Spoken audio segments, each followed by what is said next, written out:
Welcome to the Men of Iron podcast, equipping men for growth in your faith, family, friends, fitness, and finances. Check out menofiron.org to learn more about how you can get involved in or support the vision of changing a culture one man at a time. Thanks for listening. Here's your host, Chad Zueck. This is episode 90 of the Men of Iron podcast. My name is Chad Zueck, the host of the show. Not all decisions are equal, and we don't all make decisions the same way. What kind of decision maker are you? Episode 90 is all about making decisions and chess.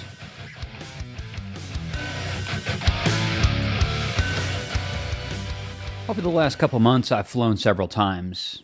Flying these days is synonymous with long security lines, stifling masks, overpaying for meals, and people angling for the window seat. I've grown accustomed to the hustle and bustle, and I'm slowly getting comfortable with the waiting, but I'm not quite there yet. On my last flight, I quickly exhausted the usual time drains like reading, people watching, and listening to podcasts. Shameless plug, I recommend this podcast, the Men of Iron podcast. You probably already knew that.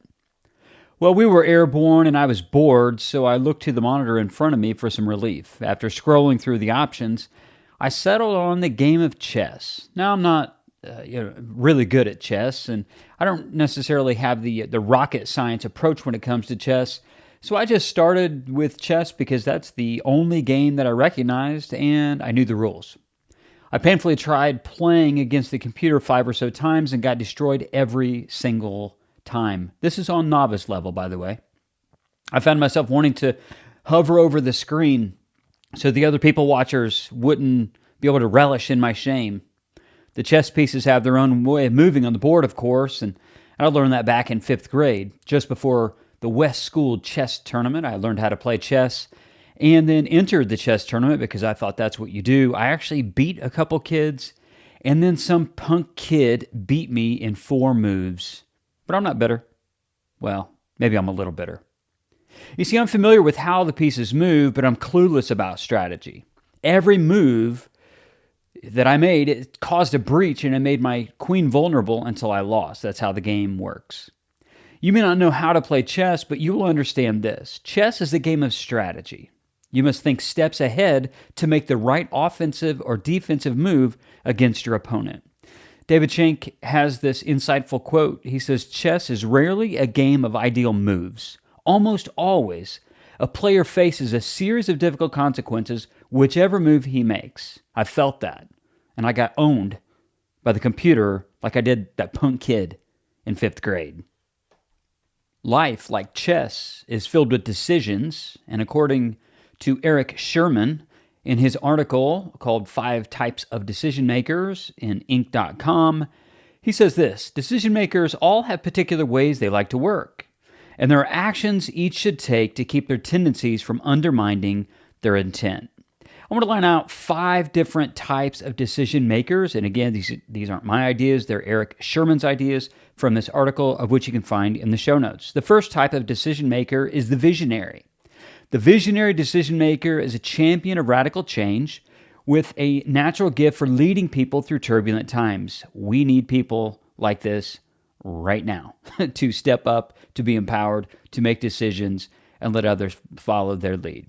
You see, such people, they like change, and they gather information relatively slowly, and they're strongly biased toward action. They're visionary. They're thinking action-oriented.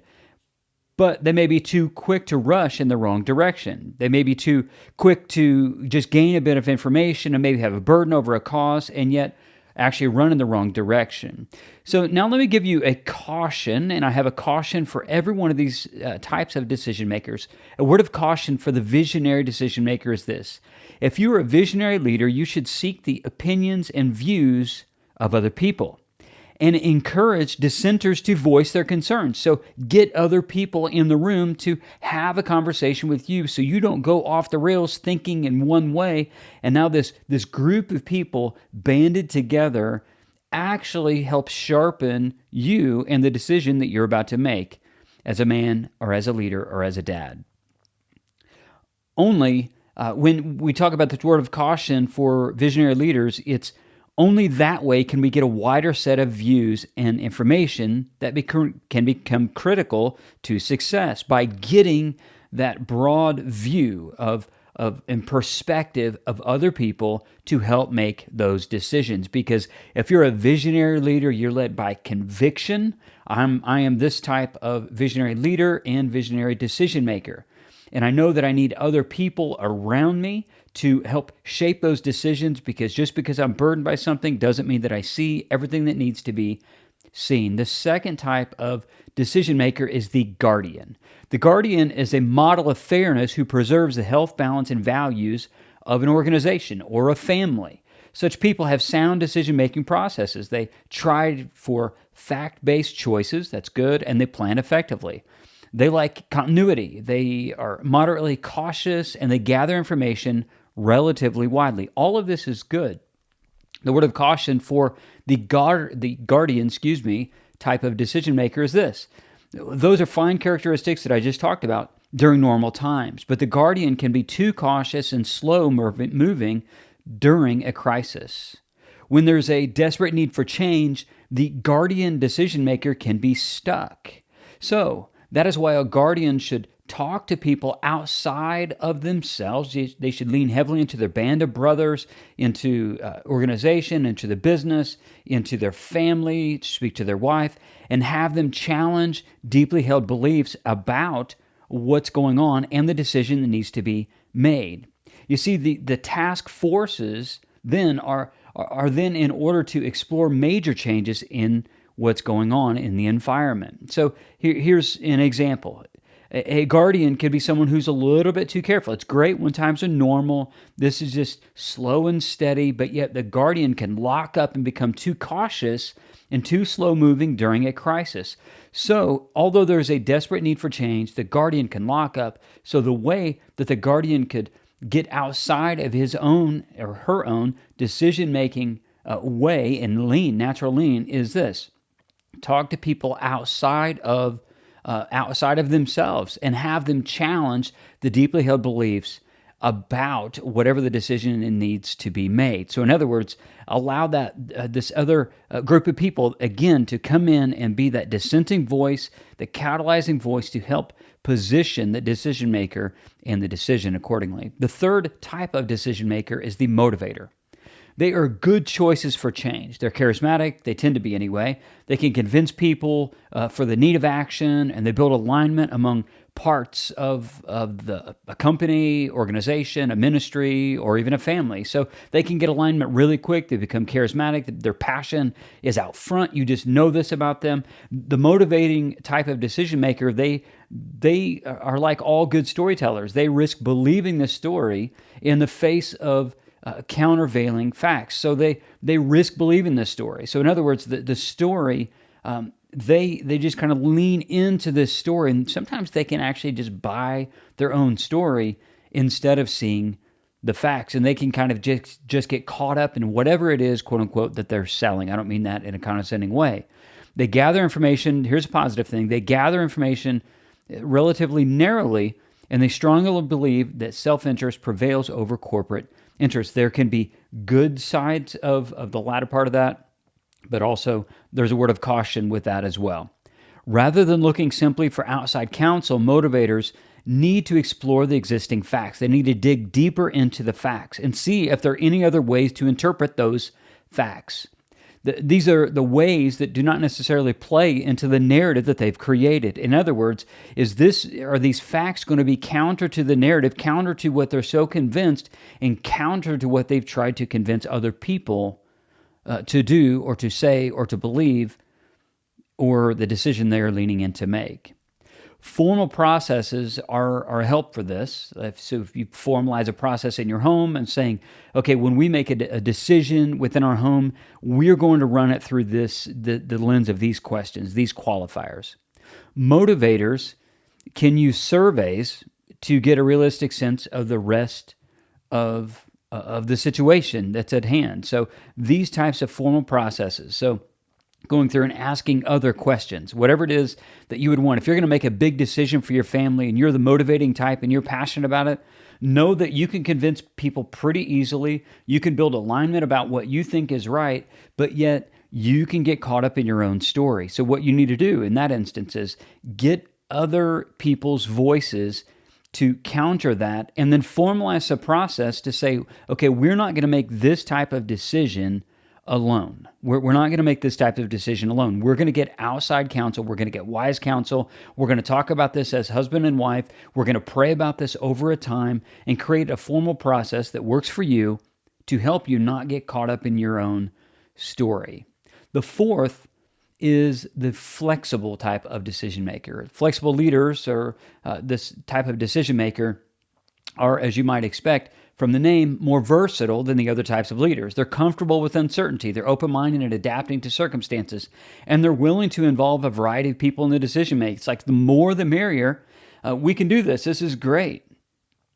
Problem is, when they do that, it just seems so flexible that they lose maybe the rigidity that they need. This is the word of caution. The problem with flexible decision-making people is that they can become too open-minded. So in other words, they can lack the conviction that they need to actually make the sound decision. And then they can just kind of just swing it wide open to see what group opinion is.